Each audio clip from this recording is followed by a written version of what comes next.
in lots of situations, sex doesn't matter. It doesn't matter which sex the people sitting around here listening to me are. You can tell I'm female because you're not blind, and we're an evolved species in which it matters to be able to see what sex people are. So you can easily and effortlessly look around the room and see what sex everybody is. That said, it doesn't matter.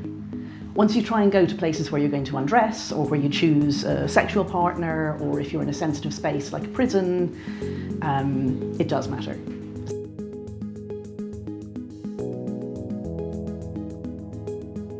Good evening and welcome to the IEA Book Club. My name is Mark Glendenning, and we're very honoured to have Helen Joyce as our guest author, who will be talking about her book, Trans, Gender Identity and the New Battle for Women's Rights. Before I introduce Helen, Delino Duque, who is what they would call at Tate Modern the curator of this event, has asked me to say a few necessary things. Tonight's event is being filmed and will be shown on the IEA's YouTube channel. So if you don't want your wokey relatives, students, or employers to see you, don't sort of come round in front of the camera and pull silly faces. After I have spoken with Helen for about 25 minutes, it'll be open to you. This is a safe space for free speech, so no comments or questions too outrageous or offensive. And there will be an opportunity to buy Helen's book at the back and then come back in here to have it signed, and we'll booze on for about another half hour till in and around 8 o'clock. Please turn your mobile phones off. On a more tawdry note, relating to the lavatorial facilities here, I know a lot of you will be outraged to learn that they're still segregated by sex. If you require the female loos, go out through the door you came through, turn sharp left, and then go down the stairs, and they're on the left. If you require the male loos, likewise turn left, but go through the door across this patio. It sounds very complicated, but it isn't really. And the loos are sort of parallel to where we are. Delano will escort you if you don't find that too unsettling, should you have difficulty. Now, Helen deserves a long introduction, but this evening you're not going to get one. I don't like long introductions. Because of the pressures of time. She's a journalist who has written for The Economist, amongst others. She was the finance editor. She was the editor of Mathematics magazine, published by Cambridge University. She is the director of advocacy for the campaign Sex Matters. And the book she has written has been a Sunday Times bestseller, and it's now on its, fourth? Something fifth? like that, yeah. It's like sort of competing almost with Harry Potter. Almost. So let me start, Helen, by asking you to give us a sort of quick primer concerning the difference between sex and gender and how they in turn relate to the concepts of male and female. A lot of people find this issue something of a mystery, so I wondered if we just sort of set the scene. You're meant to find it a mystery. That's part of the point, that the campaigners like to be very unclear about things. So sex is a biological term, and it's a term that has its place properly understood in evolutionary biology. Once you get past single-cell organisms and a few unusual fungi, species have two sexes. Male is to do with the small motile gametes, which are called sperm in animals and pollen in plants, and female are the large immotile or stationary gametes, which are called eggs, or I forget what they call them in flowers. It's not quite an equivalent. And those are two reproductive strategies. So the short definition of sex is a reproductive strategy. And in some species, the two reproductive strategies are in the same individual, like in worms. In mammals, they're in different individuals, all mammals.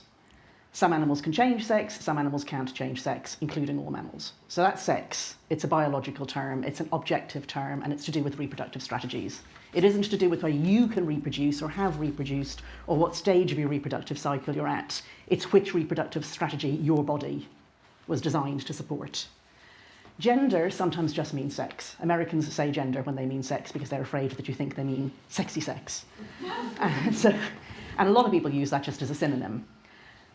A tendency in feminism from the 1960s and 70s is to use gender to mean the social constructs around the two sexes.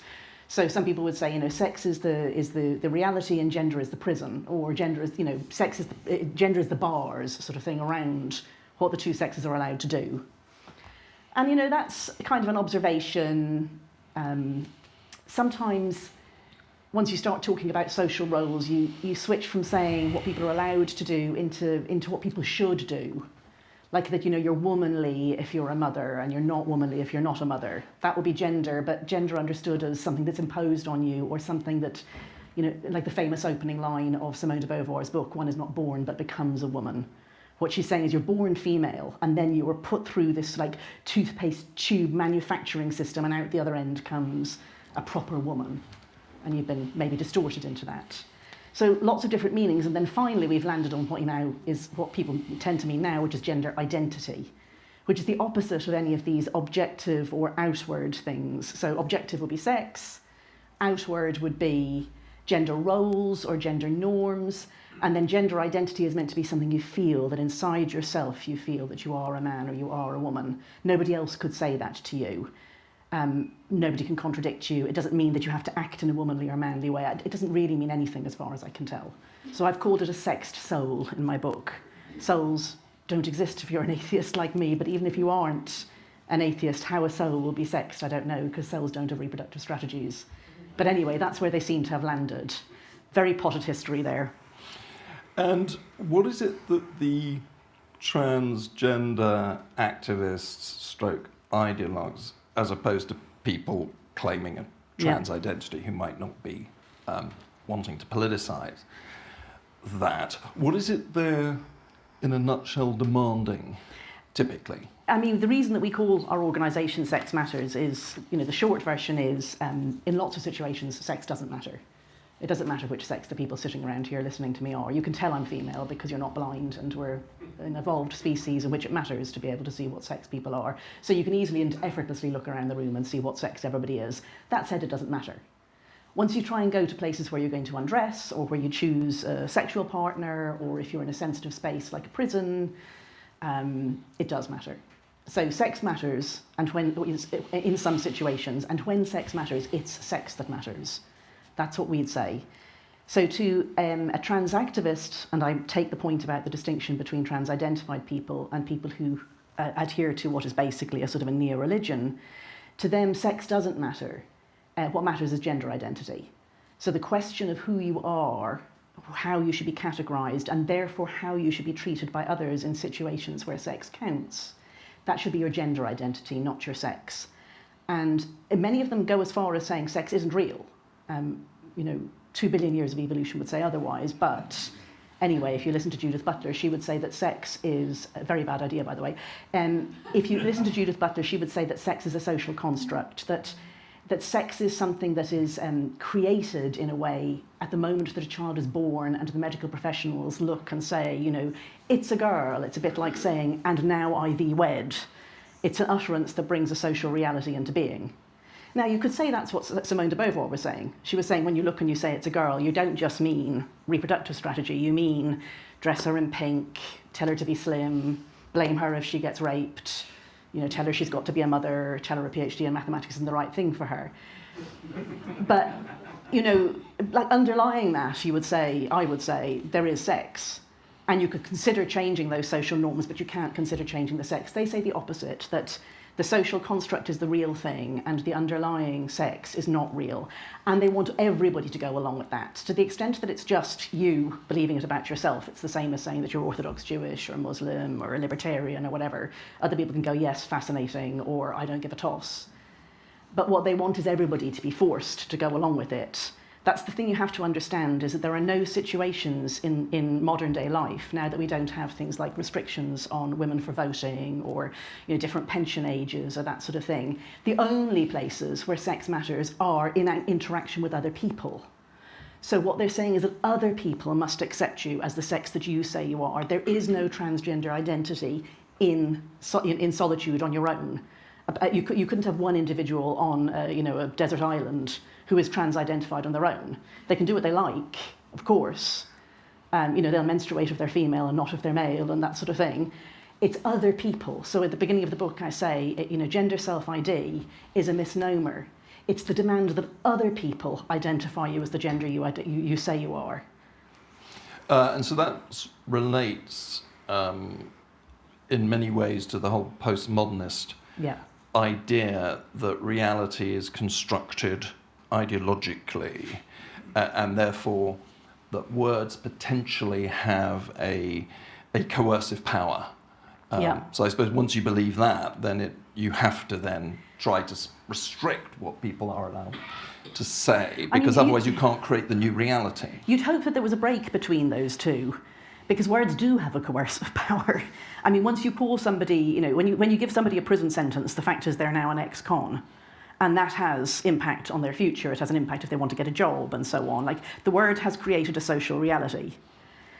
But it's a long way from there to words are only things that create a social reality. There's no underlying reality.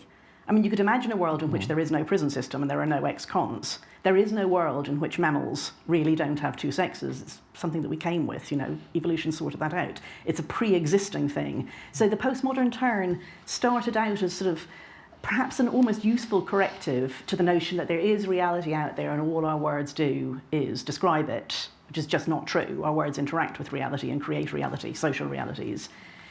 And then went far too far and said that there is no reality and there's only the construction of reality.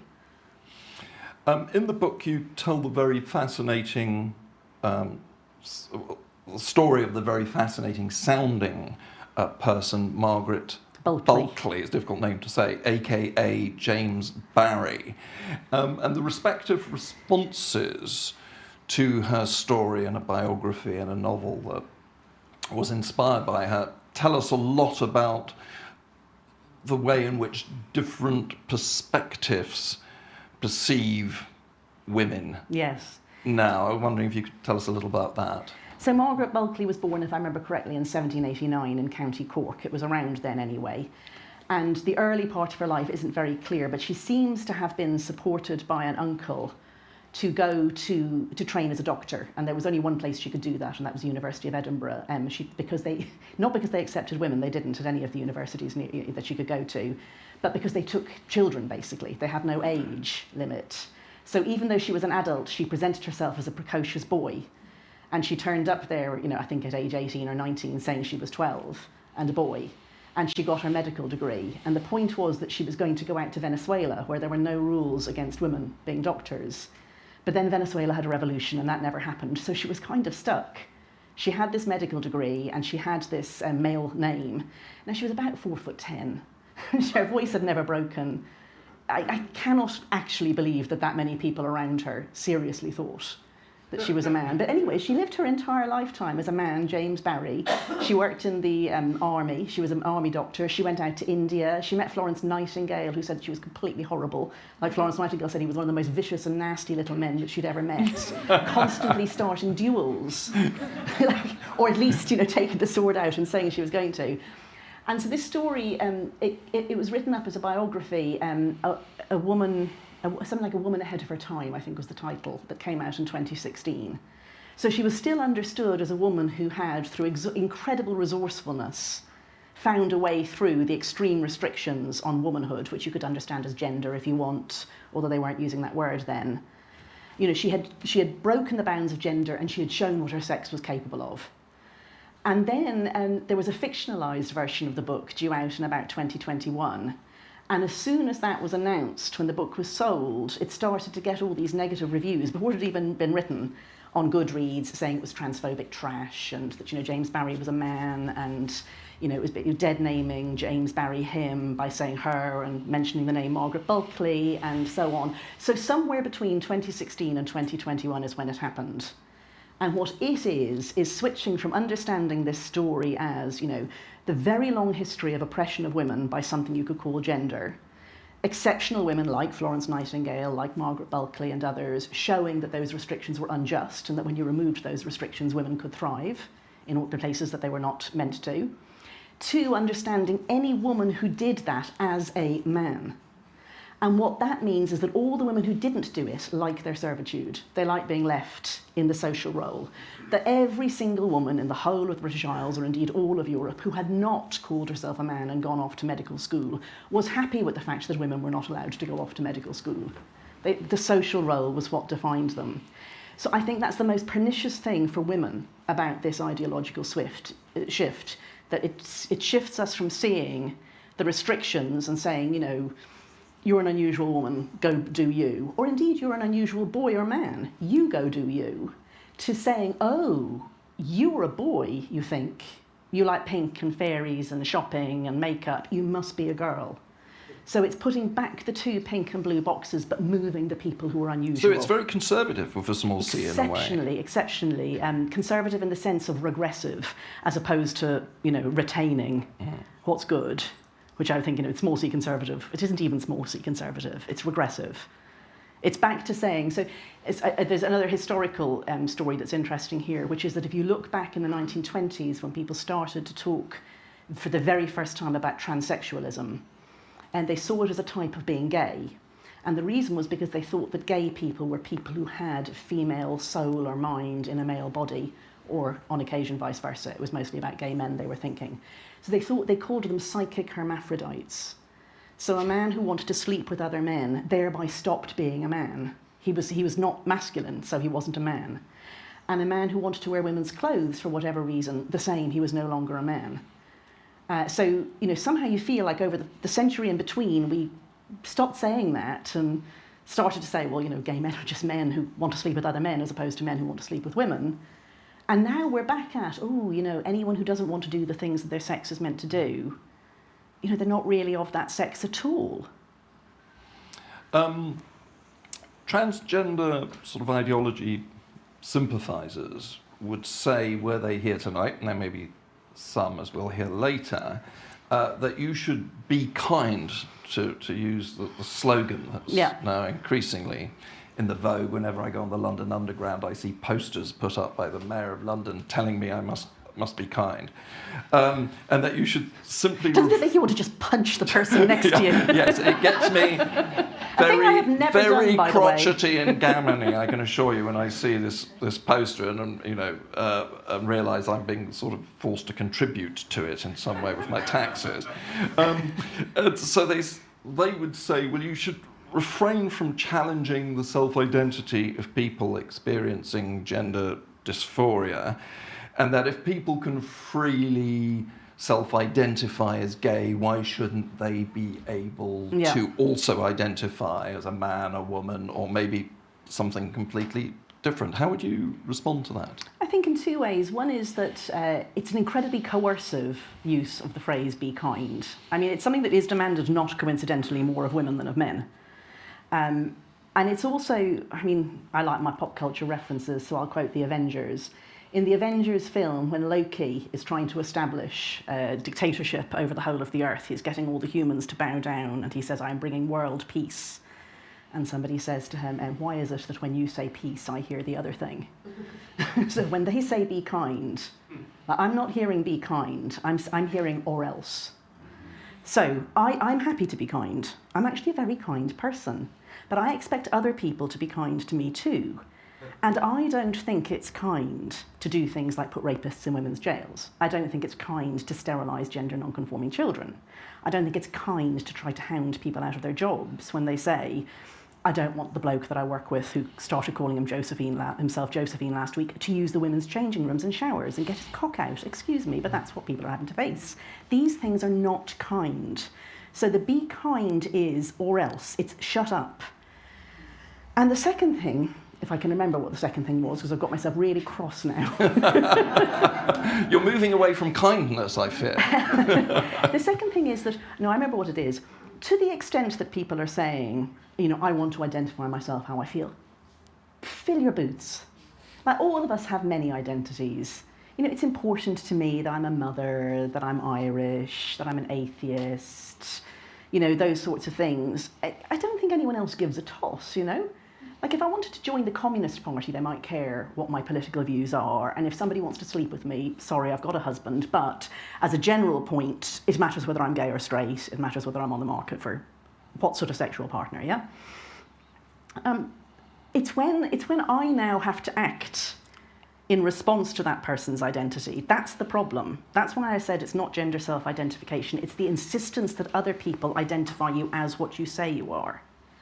So I say I'm an atheist. I have friends of all religions and none.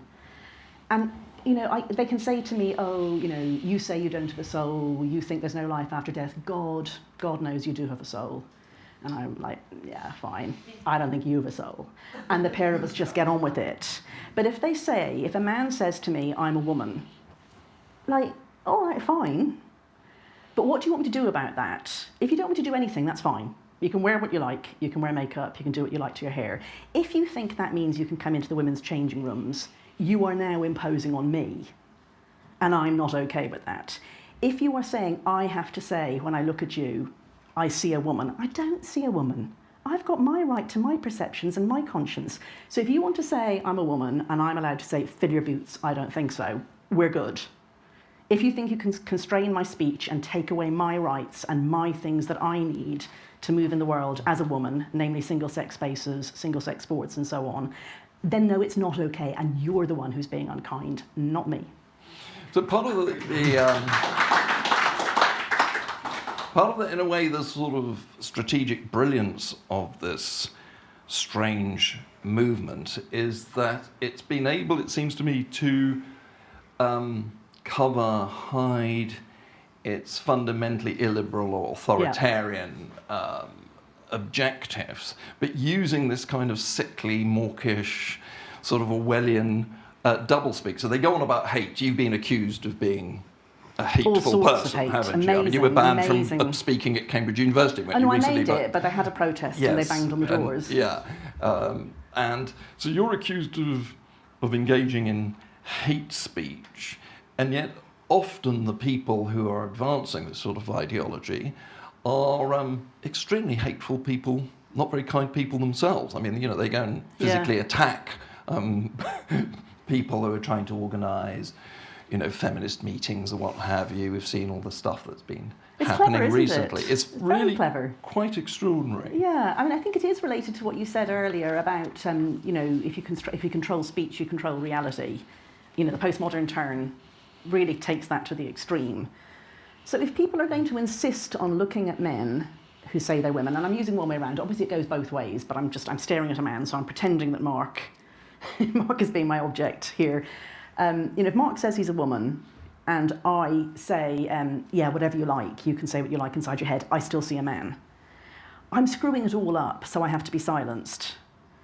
And so you can silence people by social coercion of various sorts, by shame, by deplatforming, by threatening their jobs. Mostly just kind of, you know, people don't like to stand up and say, you know, emperor has no clothes, I'm not seeing a woman, sorry.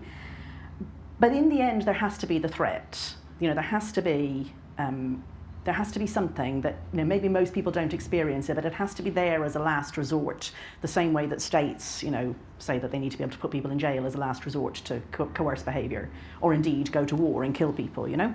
And the last resort, it isn't actually physical violence, although that does happen. The last resort is to make you indigent, is to take your job away from you. And we know that from previous episodes of extreme illiberalism going into dictatorship. The early threat is always that you will lose your job. That's what happens as dictatorships start to rise, that if you say anything, you know, like that's why kids joined the Hitler Youth, is their parents were afraid of losing their jobs. It's what happened, you know, in the Soviet Union. People went along because they didn't want to not get work. And obviously they're very extreme examples, but I mean, I lived in Brazil and there was a much softer dictatorship in Brazil before I was there. a long time before I was there. And it's social coercion, it's an economic coercion, that if you do not say the words, you will be out on the street and your family will have no food. But you don't have to say that, you just say be kind, and you just, the or else is silent. My last question before we go to the audience is, why do you think this issue has become so important to the centre-left in particular? I mean, we've seen Scotland with self-ID, and Hamza Yusuf is going to try to get the legislation through. We see Keir Starmer saying that 99.9% of women don't have penises. What do the other ones have in common, Keir? What's the word? Male. Well, I mean, Nicola Sturgeon was also pretty, but it is quite strange how obsessive, given in that the very few people who actually identify themselves as being the opposite to their natal sex, or let alone want to have a sex change operation. Why is this thing now so important? And you go onto every campus in the English-speaking world, there are, societies, there are people who will come out and try to, beat you up if you say anything different. What's your analysis of that? I mean, there's so many different bits to it, and like any extraordinary social movement like this, there's just a lot of things come together. I mean, one just has to be that they've run out of other things to use as the totemic issue. So for 200 plus years, the narrative of the left, and much of it good, has been there has been an oppressed group, and we are taking away the unjust rules that oppress that group. We allow women to vote, we end slavery, civil rights movement, the Jim Crow laws, gay people can marry, all of those things. So that's the narrative. And with gay marriage, you really got to the last of the unjustifiable, well, arguably unjustifiable, I'm not trying to go down another rabbit hole, arguably unjustifiable restrictions on people's private lives of the sort that you could frame as a sort of systemic oppression. And this is not me saying there's no racism or sexism anymore. I mean, the really sort of, the things that are in the black and white of the law. And campaigners love black and white of the law. They like it much better than, let's try and reduce child poverty or domestic violence or something, because those things, as Jesus said, those things are always with us. You can try and reduce them, but it's a never-ending task. Whereas when you introduce gay marriage, it's done. It was a thing that you managed to do, and you can say that was your achievement. So the left was looking, I think, for a next totemic issue, and also the arc of justice is long, but the arc of history is long, but bends towards justice. That's very central to a lot of people's ideas about themselves as political animals on the left. And again, I think it's praiseworthy. I'm not trying to mock people for that. People, they come of age and they want to try to do good in the world. Well, what do? There is the environment, of course, but that's big and scary. And again, it's not a thing that you can say we could get done. This became the totemic issue. And then when you look at America, because a lot of this is driven by American politics, and we import far too much from American politics here. I mean, look at Black Lives Matter, which just basically didn't make, the way it's framed in America does not make sense here. But anyway, here we are, we have it. In America, because there's such horrific political polarization, these totemic issues take on extra importance because they become shibboleths. And so now it is a shibboleth of the American left that you understand that trans lives matter, that gender self-ID is the right thing, that TERFs are bigots, and these are not things that you can easily detach from your identity as a person on the left in American politics. Because, you have to go the whole way. You've got to be now a Republican. You've now got to be in bed with the Christian right, believe, big business, whatever. There's just two identities, and this is the shibboleth. So I think that has been exported. So, yeah, I mean, that's not all of it by any means, but I think if you don't take that into consideration, you don't understand what's going on. And Keir is trying to triangulate. Like, it's not possible. Like, either sex is the thing I said it was, and the ones with penises are male, or, no, it's not very real, and what people say about themselves is quite real. You can't have some of the people, what they're saying is real, and some of the people it's not, and some of the penises are male, and some of the penises are female. It's not possible, but he still thinks he can get a sort of a centrist line through it, but it's not that kind of thing. He is going to have to It's like, well, some of us have souls, and some of us have a God and some of us don't, and some of us are living in will have an afterlife. It just doesn't work that way. It is or isn't. Yeah, I mean, it'll be very interesting to see if he becomes Prime Minister, what he does, because well, he's moved a long way. About 3 months ago, it was 1% of women had penises. So there was a great line. I'm not making this up. There was a great line from Ian Leslie, who I love his newsletter, The Ruffian. He said, "In politics, we round down." But Keir has also, or he sort of intimated at the Pink Paper Awards last year, that he would introduce legislation to make misgendering a criminal offence, which is would be a pretty extraordinary development. I have my bag packed by the front door. So I think it's now over to you. Harrison, I see you want to maybe... Indeed.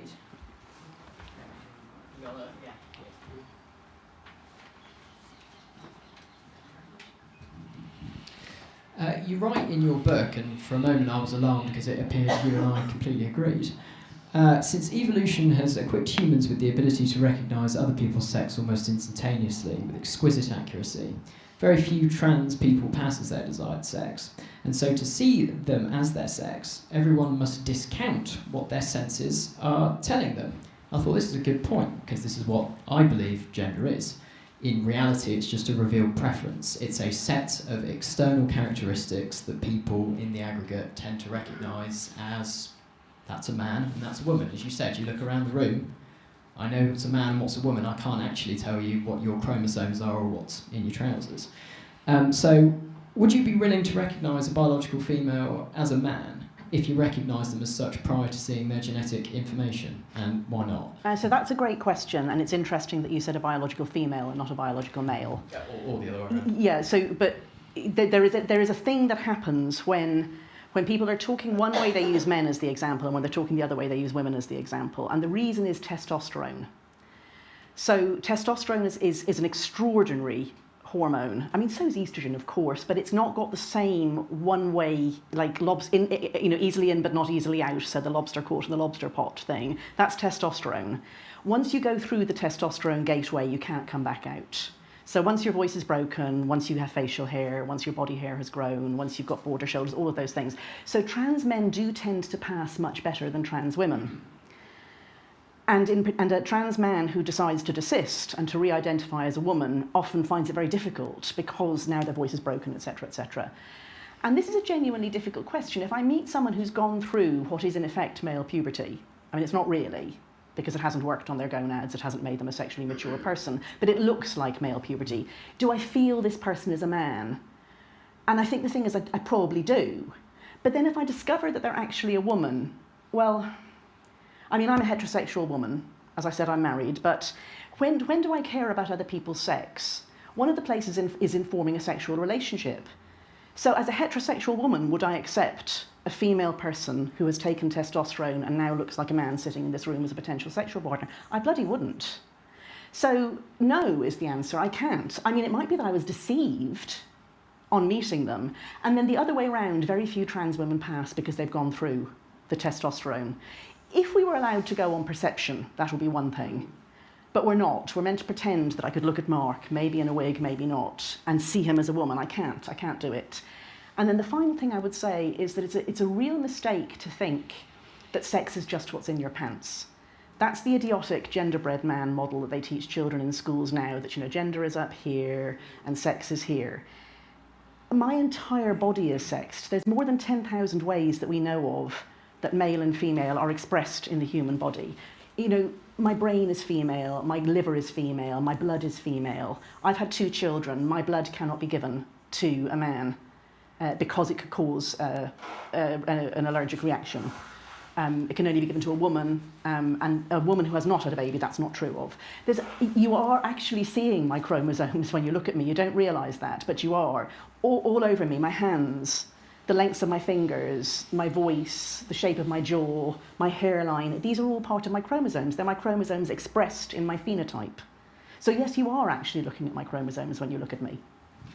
But none of these traits that you've just described, from the length of your fingers to your hairline to anything else, are completely unique to the chromosome setup you have. They exist on Yeah. I'm afraid to admit I have very small You've got- hands. you're for a very biological sweet little hands, male, that's I true. apologise. But Yeah. these things all exist on a sliding scale, and Yeah. all of them come together to create a composite which other people recognise as one thing Yeah. or another. And these things can, to a large extent, not every single intricate detail, but those that matter when we recognise other people in a purely social sphere, a lot of these things can be altered. Fat distribution is a great example, is a very good giveaway for whether somebody's a man or a woman, the distribution of fat in their body. These things can be changed through surgery and hormonal therapy. So if you can change these, to all intents and purposes that any person on the street would recognise another person as a man or a woman, is the idea that chromosomes are still deterministic not in itself a belief in a sexed soul? So, I mean, more than 10,000 things. Like, sometimes people say, oh, well, you know, the hand size isn't determinative. That's on a, you know, it's on a bell curve and they overlap. So that's called the univariate fallacy, to think that because when you look at one variable, it's overlapping. The 10,000 aren't really. It's really very unusual to spend more than a second or two having to resolve when you see another person which sex they are. And a lot of the things that we use, like people think, oh, well, it's more for men than for women. Men tend to see presence or absence of boobs as extremely determinant. And this is just a fact. Women are much better at determining what sex people are by seeing it. I think that's one of the problems here, is men look and they think like, I'd do her. So that's their test. That's their test whether this person is a woman. And the women are looking and going like, you what? Like, can't you see that's a man? And I think they genuinely sometimes can't in edge cases. I think the edge cases are in different places for men and women. And then I would say there's a whole lot of things that aren't to do with what you look like on the outside that are different on these overlapping ones. And one of those is strength, and another one is propensity to violence. So men are much, much stronger than women, and in particular much stronger in their upper bodies. And that doesn't change with transition, and it doesn't change if you get breast implants or you take hormones and so on. So a male, like people tend not to know this anymore because we don't tend to go punching each other's lights out. And many women in particular, if you haven't experienced domestic violence, and I haven't, so I'm happy to say, you don't know how much stronger men are than women. But in the upper body things, they're so different that the bell curves almost don't overlap. So in one study of hand strength, they just got untrained people and of sort of prime age, and they got men and women to do this hand strength test. It didn't overlap at all. So there are things that are consequential, and in particular consequential for women, that don't change even if a male person manages to look very female. He's still got a punch that a woman doesn't have. And then when you look at crime figures, you know, men resort to violence at a rate literally hundreds of times what women do. So when you compound the strength and the tendency to punch people, no, I don't accept that somebody who has gone through significant amounts of plastic surgery, in effect, to look like a woman, you know, to the extent that I might even be fooled to think this person actually was a woman for a while. I don't think that when it counts, as in prison, in single-sex spaces, you know, in a domestic violence shelter, that person belongs there. If they want to go around the place looking like a woman, I don't care. I go around looking like how I like, they can go around looking like how they like. But sorry, I'm not. Yeah, briefly come back. But well, from the, I know you're not a classical liberal libertarian, but when I look from my point of view and have debates with Mark, he very much is like me, a classical liberal and libertarian. That to me, it does not sort of answer the question about how I or anybody should treat another individual who is stood right in front of them. So while what you say is exactly true when it comes to the difference of strength between the average male and average female body and the bell curves that barely intersect, I remember a female gun rights campaigner in the United States said to me, well, you want to know the big difference between the two sexes? Well, 90% of one can kill 90% of the other with their bare hands, and that's why we need guns. Yeah. But when it comes to the identity that somebody is presenting in front of you, why should a statistic necessarily matter to me as somebody who believes that every single individual is a unique point of light and sovereign in the way that they present themselves? Why should that matter? To the extent that every individual is a unique individual, blah, blah, blah, point of light thing, means the same as with religion, I agree. If somebody wants to say, in the world that I inhabit, people have sexed souls, and my sexed soul is like this, I'm like, fill your boots. But if we're talking about a place that I need and other women need, in which we can do things like disrobe, then it does matter. So I'm not talking about how I treat the person facing me in places where sex doesn't matter. I'm talking about where sex does matter. And then, they're not saying, I want you to treat me as a woman because it's no skin off your nose. They're saying, I want you to treat me as a woman even though it's a lot of skin off your nose. And I'm not okay with that. And I don't think any libertarian should be either. Okay, Richard, and the gentleman at the back, and then Paul. Helen, excellent talk, by the way. We talked earlier, and I told you something about someone close to me, I won't say the relationship, but who was a girl at age 13, boy at age 14, went to the Tavistock at age 16, underwent transgender conversion therapy, as the government describes it now in the bill, and is now about to be a happily married woman. So, a happy story. The thing that so therefore I'm particularly displeased about the transgender element in the conversion therapy bill. But the thing that you said to me just earlier is that there seems to be a kind of World Economic Forum type body which is lobbying for self-ID, lobbying for the transgender conversion therapy bans, lobbying for various other things. I don't know who this body is, and perhaps you can tell us, and perhaps you can tell us how we lobby against them. Yeah, I mean, there isn't just one body, and just to be aware that people call you hateful when you talk about the fact that there are, large donors and large charities and so on. This is meant to be the sort of dog whistle anti-Semitism. I mean, it's extraordinary to me, but anyway, I am on the receiving end of this all the time. Anyone who can spot the anti-Semitism in this, well done. There's an enormous charitable and NGO sector by now, and I forget whose rule is it that once you set up an organisation, like, it has to keep going. Like, if this isn't a rule, I want a bit like sort of Stonewall moving from being a gay rights organisation to There's some political theorist who has observed this phenomenon whereby, after a while the organisation just wants to survive and it looks for the next cause.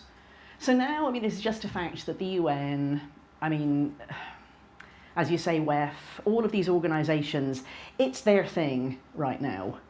And it was a different thing 10 years ago. Black Lives Matter did kind of detour, take them away from the trans thing a bit. It's just their thing, And the conversion therapy bill is the latest, and by latest I mean over the last 5 years. So for those who don't know, conversion therapy is the name for what psychotherapists and psychologists and psychiatrists tried to do in the 1960s and 70s, which is to turn gay people straight. And it was done in really nasty ways. It was actually aversive therapy, was what it was properly known as. So you would, if you were a gay man, you would watch gay porn and they would give electric shocks to your genitals or give you things that made you vomit or that sort of thing. And the idea was to try and associate in your mind what you thought was sexy with feeling great pain and discomfort. Now, it did put people off sexual activity for a while, but it didn't make them straight. And that's now regarded as a major human rights abuse, rightly. And so when people say conversion therapy, that's what they mean. There has not been conversion therapy done of that sort in this country or anywhere else in the West for literally decades. You would be struck off any professional body if you did such a thing. There hasn't really been transgender conversion therapy either, because this gender identity thing is much more recent. But of course, some of the people who identify as trans are indeed same-sex attracted. So, in the past, that's how they would have been treated. Separately, there are religious groups that do things that shade towards coercive, that you could call conversion therapy. Like quite coercive, very lengthy prayer sessions, 12 hours, your whole community around you, laying on of hands, speaking in tongues, this sort of thing.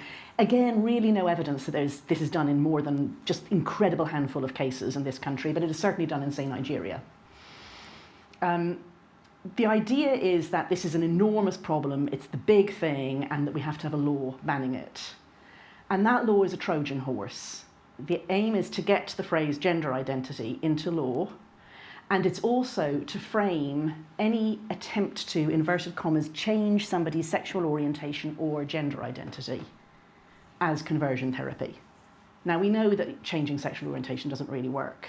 What we know about gender identity is that it usually changes, especially for children. So a child who says, I identify as, or I think I was meant to be, or I really am a member of the opposite sex before puberty is at least 80% likely to stop saying that after puberty. So they're just completely different things. Gender identity is a much more fluid construct, and people can be encouraged to think of themselves as members of the opposite sex. Like a girl who thinks that to be active, to be sporty, to cut my hair short, to not wear dresses, I have to be a boy, is a girl who is adopting a gender identity, that of boy. And if you say to her, don't worry about that, don't be ridiculous, you can be a girl and play football, and I don't care about you having long hair, are you committing conversion therapy? Can I come back very quickly? So if you look at unespots, therefore I look at the Stonewall mini site on this issue, and they have got 2 case studies. The first case study is about someone, as you said, in the 1960s. Yeah. So this is 50 years ago, and they say therefore we should ban physical conversion therapy, bizarrely, 50 years ago. And the second one is about someone, they don't say their age, but it's definitely an adult, definitely some time ago, and it's about banning the talking therapy. Yeah. And talking therapy is clearly just talking, so therefore it's probably not a good idea to ban talking, and so therefore that's one of the reasons why the Free Speech Union is particularly engaged on this issue. So all I'd ask people here is that whenever they speak to a cabinet minister, and I speak to them often, please just tell them that banning talking in the transgender conversion therapy bill is probably a bad idea. So there is one of the people who's very involved in it is a woman called Jane Ozanne, who is an evangelical Christian and a lesbian. And she was brought up in an evangelical family, and she hated herself for being gay when she realised that she was gay as a teenager. And I have huge sympathy with her on this. I mean, I have one gay son and one straight son. It's not easy still to be gay. You're different. You know you're different and you don't know why. And then when you find out, maybe your whole self-image has to redevelop, and your thoughts about your future and your family and so on. And imagine now that you're in a family where that means you're going to go to hell. So Jane then spent about 20 years of her adult life, because she's from a well-off family, going around the world trying to find religious people to straighten her out. And she subjected herself to that. And now she wants to make that illegal because she feels she shouldn't have been allowed to do it. And that's where I think, the law, I shouldn't need to say this to a bunch of libertarians, but the law can't answer every problem. If an adult wants to go and seek out non-violent help, which I don't think helps at all, but anyway, what's the law doing here? This has huge implications, doesn't it, for psychotherapy? Because if this law is passed, then in fact, some psychotherapists have said they would not be allowed to do anything but affirm That's right. the declared desire of somebody suffering from gender dysmorphia. They couldn't suggest alternatives. Well, it's happening already. So it'd be like somebody who's suffering from anorexia, and the therapist wouldn't be allowed to say anything other than, this is a great path for you to go down. And someone like Jane would say, well, that's right, that she should not have been allowed to go down that path. Now, A, I disagree on that, but B, Jane's situation was sexual orientation, not gender identity. Gender identity, what if the child says, I'm gender fluid, I'm a boy some days and girls others? What if they say I have no gender? What if they say, I'm a cat? Once you start saying you're not allowed to argue with other people's self-perceptions, there's no stopping place. And as everyone who talks about free speech knows, the problem is the chilling effect. The problem isn't actually who ends up in court defending themselves or their professional licence.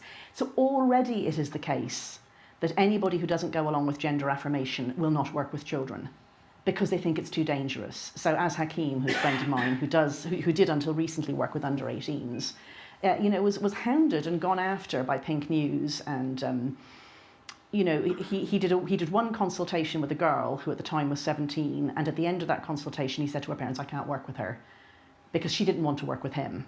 And, you know, that was what the conversation was about. But in that conversation, he kind of challenged her, like, "Why do you think you're a boy? Has it occurred to you that maybe you're just an unusual girl?" And she recorded it and then presented that as evidence that he was carrying out conversion therapy.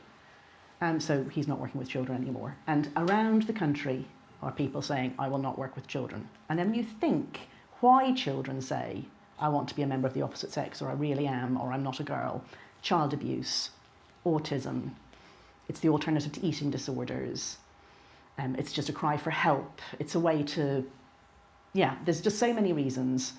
And you're not allowed to talk about those. You can't say, like, is this a kid who, like, this kid, I can see the scars on their arms, you know, I'm getting a lot of tension from the family, you know, I worry from the way this child talks that this child has been through abusive situations. You can't ask about any of those things. You just have to go, yeah, you're a boy.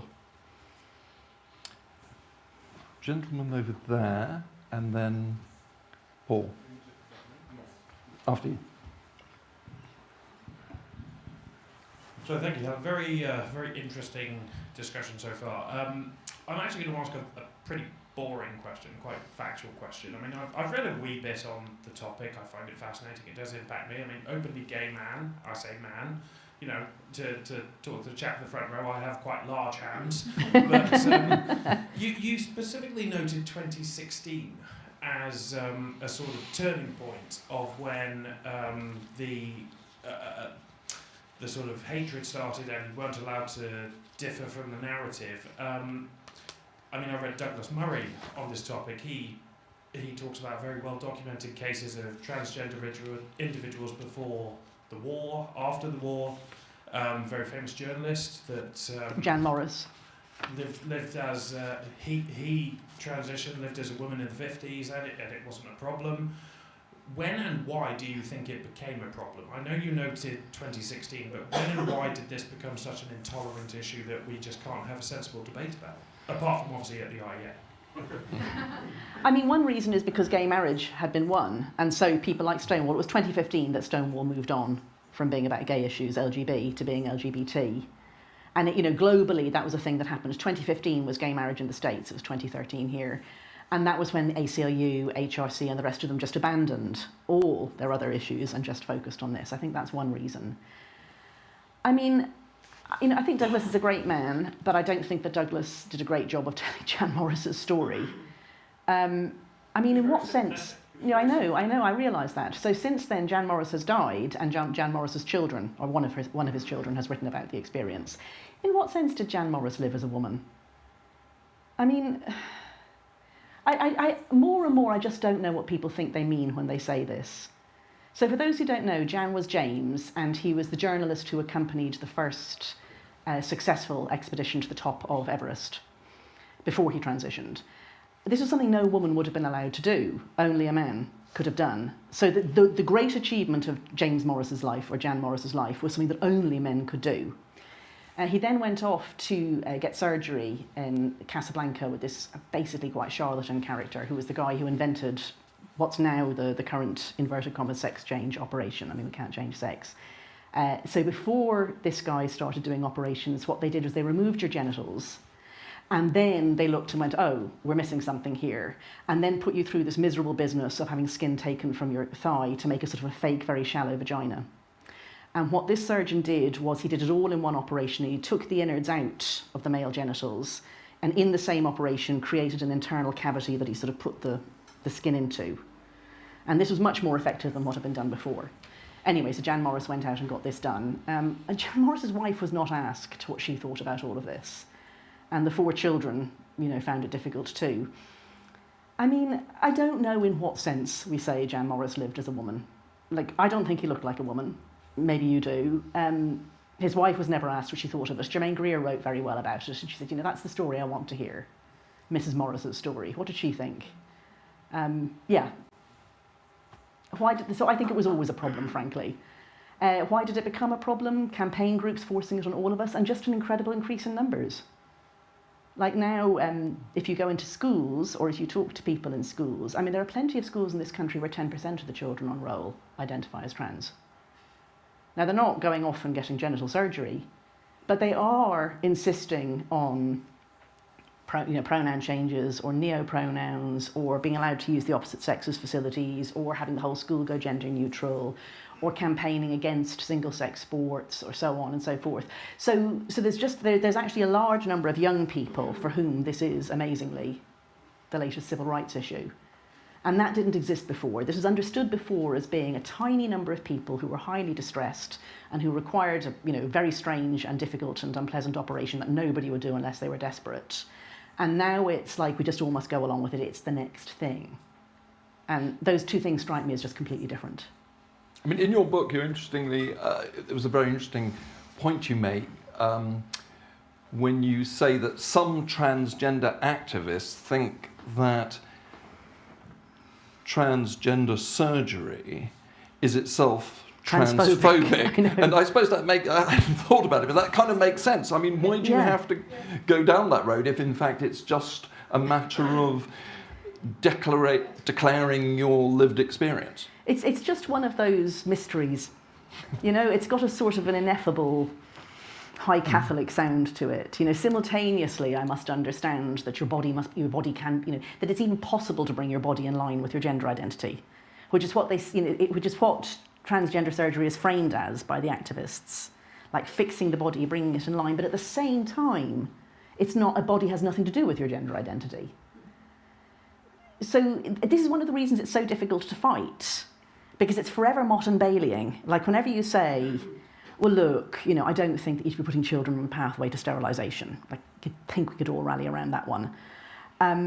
They're like, well, no, but that's nothing to do with it. It's it's your inner essence. And you're like, okay, fine. If we're all just talking about inner essences, I'll have an inner essence, you have an inner essence, and we'll all just go on as we were. And then suddenly they're back to wanting the children sterilised. Every time you look around, they're doing something over the other side. I mean, they're not very logical. It's not logical consistency they're going for here. And I suppose one of the problems is you can't really get into a debate because they won't debate on principle, but it would be very interesting if mermaids could be induced to come and debate you to actually have a discussion about this. And they've been forced in court, and it was riveting. Okay. When they brought, the mermaids brought the Charity Commission to court saying that it shouldn't have given LGB Alliance charitable status. And my goodness, it was fun to watch them squirming on the subject of whether men could be lesbians. So yeah, you can't. I'm still trying to work that one out. Yeah, I mean, it used to be a joke. Like all my lesbian friends say that used to be the joke. Men would say, oh, in my head I'm a lesbian. Yeah. Right. Paul and then Inea. So maybe if we sort of group the questions as, and then you respond as you would like. You mentioned the Be Kind Brigade earlier, or we all mentioned the Be Kind Brigade. Now we see largely women being physically attacked by largely men, as Kelly J. Keane in New Zealand last week, and numerous other cases. Now it's physical violence seems to have sort of become much more normalised in this field than it was, but you still have this sort of online violence, the online hate directed at people like yourself. Do you think that law enforcement and the police has your back? I hope that eye roll was visible from space. Really interesting. 2 questions. The first one is, isn't the problem more about gender self-identification than the debate about whether there is, a transgender identity? Because we have had the Gender Recognition Act for decades, and there are many documented cases of trans people for a fair amount of time now. And before there was a process, so you had to have a diagnosis of gender dysphoria, live in your acquired gender exactly for 2 years, and it seemed that actually most people were okay with that. Most women didn't notice if there was a trans person. It was a tiny minority, and so it wasn't really an issue. It was when the debate became what we've been talking about, that someone can self-identify, and also that any disagreement is denying someone's right to exist. So is the problem more about self-ID than actually the kind of broader issue about whether there is such a thing as a trans identity?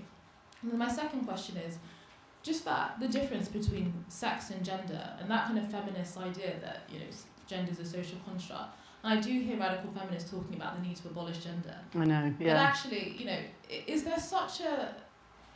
Is the distinction so sharp? I mean, you talked about reproductive strategies, but oftentimes actually our sex behaviour is also a reproductive strategy. Yes. And actually, a lot of boys, they want to be told how to be a man. You know, they don't want to, you know, just reinvent the wheel and make it up. So that division, is it so stark as what some of these radical feminists claim? Okay, great questions there, and I'll take them in order. No, I don't feel the police have my back, not at all. I don't feel that any of the authorities have my back. I think the authorities in general are actually, a lot of them, inciting violence against people like me. Because when you talk about people like me as genocidal, anti-Semitic, hateful, TERFs, bigots, scum, etc., what you're doing is you're saying to the bother boys, you know, you go and sort this out, my hands are clean. So Stephen Whittle, who's a trans man who claims to have been, and I think was, quite influential in the framing of the Gender Recognition Act, tweeted a couple of days ago before Kelly J. Keane, aka Posey Parker, was speaking in Belfast, go and give Posey Parker a New Zealand welcome. Now, Posey was nearly killed in New Zealand. Stephen now says that Stephen meant go and do the haka. No, because there were 2 photos with that tweet of Kelly J with soup symbolising blood thrown on her hair and being shunted away. So people like, you know, Professor Stephen Whittle OBE, who gets to talk to the government, say, you know, go give Posey Parker a New Zealand welcome. The bother boys know what that means. And now Stephen Whittle says, that's not what I meant. And the police don't. The police respond to those sorts of signals. So we're actively talking to police people. I just have so many questions in this bundle and I will forget where I'm at, okay? So no, I don't, but I think we've got to change that. So the second question was the one about the Gender Recognition Act and that there have been trans people going back decades. I dispute this notion of there have been trans people forever or there have been trans people through history or something. Trans really is a social construct. And the easy way to see that is if you've never heard of Fa'afafine, who are this third gender in Samoa. So in Samoa, there's no concept of a gay man. A man who wants to sleep with other men isn't a man at all. He's understood as being a third gender. He's cast out from manhood because that's not manly behaviour. And that man, it's acceptable for him to sleep with men, but he also will do, you know, cooking, wear skirts, put flowers in his hair, and so on. We do not have any Fa'afafine, none at all. But a Samoan person might say, oh, there have been Fa'afafine through history. No, what there have been is same-sex attracted men who are attracted to the things that women do. And how you understand them has varied from place to place. We now call that trans, along with a bunch of other things we call trans. But we don't have any Fa'afafine. They don't have trans, they have Fa'afafine. The Gender Recognition Act did give a mechanism whereby you could conceal your sex in certain limited circumstances. Pensions, applying for a job, applying for a loan, marriage. That was kind of then extended to being in lots of other situations. And a lot of legal ambiguity has led us to where we are now.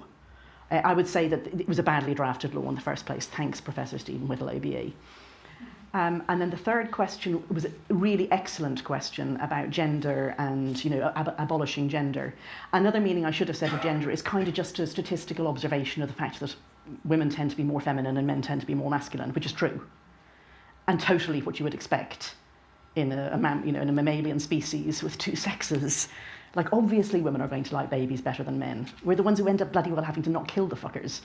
So, you know, it just, and you know, men are bigger and stronger and more violent. Of course, they're just going to be more interested in those awful films where everybody's shooting everybody else. You know, it's just, there are going to be these statistical patterns. I'm absolutely not a gender abolitionist. I think it's just stupid. My friend Helen Dale, who I think, you know, many people here will know, says that, you know, the transgender activists say that evolution worked only from the neck up, and the radfems say that evolution worked only from the neck down. I believe it worked on the whole organism. And yes, yeah. So great question. Thank you for bringing that up. You wanted to ask a question, I believe. Didn't you? Sorry. So the guy in a green T-shirt as well. Sorry, yeah. Okay. Oh, hello, Helen. We'll take them both together and then. Sure. Yeah. Helen, I admire you for your stand you take. And you work with. I remember reading about 10 or 15 years ago about this child that was born in the USA, and they just couldn't figure out from the genitalia whether it was boy or girl. Now they decided, after some circumstance investigation, but they operated very quickly and they decided it was a little girl, which was the wrong choice, if you like, because what happened was, much later in life, they did brain investigations, which I think is much more crucial than the genitalia, and they found out that this was a natural boy, and it just totally ruined this child's life. I don't know what you know about the case. Okay. And there was a gentleman here as well, wasn't there? Yes. You wanted to ask a question, didn't you? Gentleman in the green. Hello, it's absolutely wonderful. Thank talk. you. Thank you so much. And just a point really, there was violence yesterday in Belfast. It was actually my friend who got his head split open by... I've met him at some of the events, the various events too, yeah. Yeah, he's brilliant. Yeah. But yeah, horrendous that happened. And gentleman. Yeah, the most extraordinary thing I find about this debate is the denial of human evolution. And the fact, one very good example is that neurologists almost without fail can tell a male and female brain. And how, how our brains have shaped over millions and millions of years of evolution what we are as male or as female. So these questions, I mean, yes, I also have met this gentleman who looks very like the guy who sits beside you, as it happens, who got his face punched in Northern Ireland. To such an extent, I wondered if you'd recovered incredibly quickly and had made it back here. No. So these are really two questions about how distinct the two sexes are as a matter of, observable fact.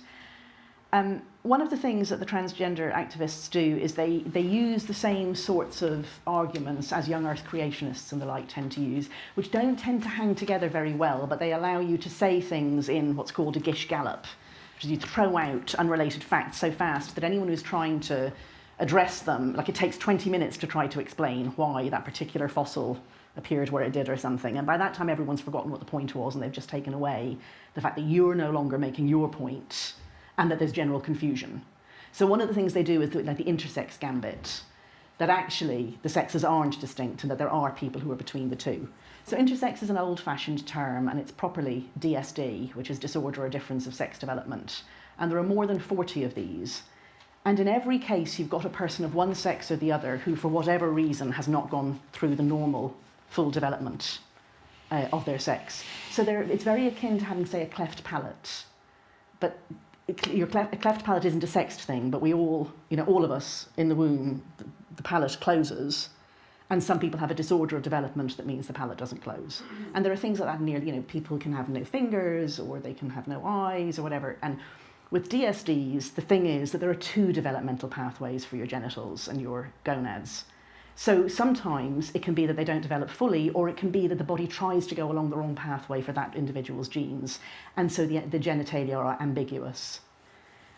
And in every case, you can do a proper investigation, which doesn't involve brain scans, actually. It involves doing what's called a karyotype, which is a full workup of your genes. So it's not just whether you're XY, it's whether there are abnormalities elsewhere on your genome that affect how the X and the Y chromosome direct your development. And in the end, you'll be able to say, this is a person with this disorder. It's important to diagnose it because the person's treatment and the person's well-being may require you to know it. This person isn't some weird in-between third sex or half female or half male. There'll be a male person who has this unusual development or a female person who has this unusual development. As I say, there are about 40 of them. They're all rare. One of them accounts for nearly all the cases, so the rest are really super rare. And these are not people to be used as props in arguments. On the brain scans front, we can recognise whether somebody is male or female from brains a bit less well than we can from faces. So genitals are an exquisitely good medical test. Like better than almost any medical test is just looking at the baby's bum when it's born and saying boy or girl. Next will be faces, for adults at least, for people who've gone through puberty, and after that brains. So no, you don't look at the brain to tell whether somebody who's got a DSD is male or female. You look at their karyotype. Does anybody want to ask a last question? It's lady at the front. Thank you. I wonder if you could talk about the, it seems to me to be an implicit assault on women's rights and women's protections in law as part of this. I'm thinking, for example, that if I define women, I would use the standard adult female human. But obviously a trans activist would have a wider definition that would include mine, but would have others. But I don't see that it follows from that. Even if, say, I'm wrong, and they are right, and there are these different women, there are clearly different classes of women, and I don't see that it follows from what they say that all women should, all women under their definition should be treated the same. Yes. I mean, we have male boxing, but you don't put a featherweight against a heavyweight. And I think the fact that I've never seen this addressed specifically by trans activists, suggests that there is a sort of hostility to those of us who think that women are adult human females. And I feel there's a sort of political dimension here. I'd just be very interested in your comments on that. Yeah, so I think there's an asymmetry between the sexes. There's this tendency to think that when there's two of things, that, you know, there's yin yang, night day, light dark, positive negative, male female, whatever.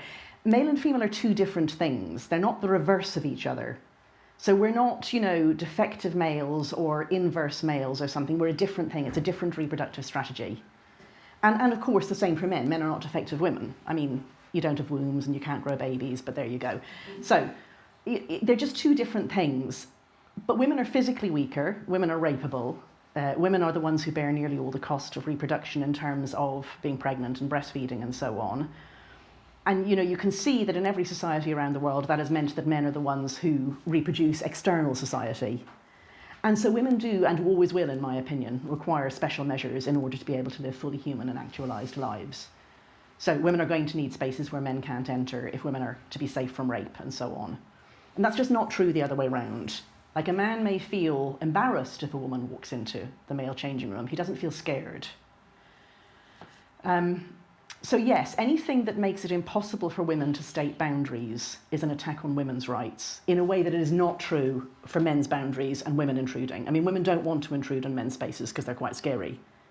Like, I don't want to go into the men's changing rooms, but it just appears that quite a lot of men do want to go into the women's changing rooms. I wonder why.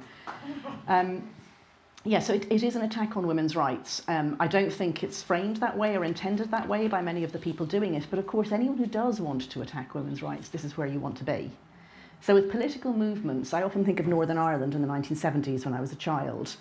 A lot of the people who were out on the streets causing problems didn't actually care whether Northern Ireland was part of the UK or part of the Republic.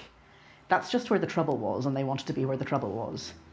So any man who is a misogynist, any man who wants to, you know, use the modern equivalent of the C word, is in trans activism, because that's where you can call women what you like, and it's where you can threaten them, and it's where you can turn up and shout your head off at middle-aged women. And there's a lot of mother hatred, I think, as well.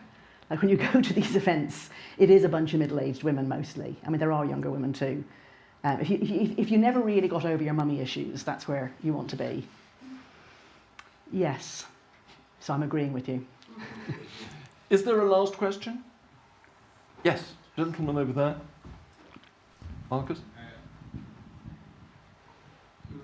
It's not really a question, but I particularly like your comment about, and I'm no fan about Mayor of London, that we've got these posters on the London Underground saying, be kind, and your or else comment is the kind of thing that someone writes on there. Yeah. As a thing that makes you laugh on the tube, and I feel like I should be carrying a permanent marker around the tube. So, and because I am very kind, this gentleman here Yes. wanted to say something very quickly, and then we really will move to a conclusion. Taking it that social legislation is never repealed, in fact, legislation is hardly ever repealed in this country, isn't the position hopeless? Oh, so that's a model question, so concise. Not really, because, so I should really have brought this up earlier. I don't care if the government gives out pieces of paper that say people have special genders, and I don't see why anyone else should. I don't think they should do it, because I just think it's pointless. But it's not a problem if it doesn't change people's sex in law for the purposes that it matters. So the reasons that the Gender Recognition Act were passed are all now dead letters. We have same-sex marriage, we've equalised the pension age, Because we've moved to digital identities or are moving to digital identities, you do not anymore have to show a piece of paper that reveals the shocking truth that you are actually male when everyone thinks you're female or vice versa. So we can solve all the problems that the Gender Recognition Act was supposed to solve by other means without falsifying people's documents. So then you start to think, well, okay, let's do that. I don't want to take away people's rights to hide their sex where sex doesn't matter. Let's shore up the definition of sex in law where sex does matter. And that's the campaign that the group I work with, Sex Matters, is working on at the moment. So we've already got more than 100,000 signatures. We've been told there'll be a debate in Parliament. The EHRC, Equality and Human Rights Commission, and the Equalities Minister, Kemi Badenoch, have both said that they think there's a lot of merit in our proposal. Our proposal is just a short amendment that does not open up the Equality Act, that uses a statutory instrument, and that just clarifies that the protected characteristic of sex means biological sex. It doesn't mean sex as modified by a gender recognition certificate. There are separate protections for all trans-identified people, whether or not they have a gender recognition certificate. And then we can start to think like, oh, well, what does that mean for rape crisis centres? What does that mean for women's sports? You can go through all the limited number of places where it matters to say that sex means sex, and you can fix them. And then people can have their gender identities. They can, present as they wish, of course, which in my opinion they always should be able to do. But when sex matters, it's sex that matters. So I don't think it's hopeless at all. Before I thank our guest for a fascinating discussion, I first of all want to thank the members of the IEA Book Club and the donors who have made tonight possible. If you would like to join the book club, the details can be found on the website or speak to Delino at the back. If you want to buy a copy of Trans, maybe get in an early sort of Christmas present. Copies are being sold at the back. How to lose friends. Also annoy people you really want to annoy, which is always fun. As J.K. Rowling said, when you burn a copy of my book, the money vanishes from the bank account. So Helen will be here to sign the books in person. I want to thank Delino for curating this event, the inimitable Zach Vicario for filming it creepily from another room, and Sam Cruikshank and the interns he manages for helping this evening. Last, an especially big thank you, of course, to you, Helen, for coming all the way here today. And for writing what is an incredibly important book. And it's important not just in terms of its content, but because you have had the courage to do so.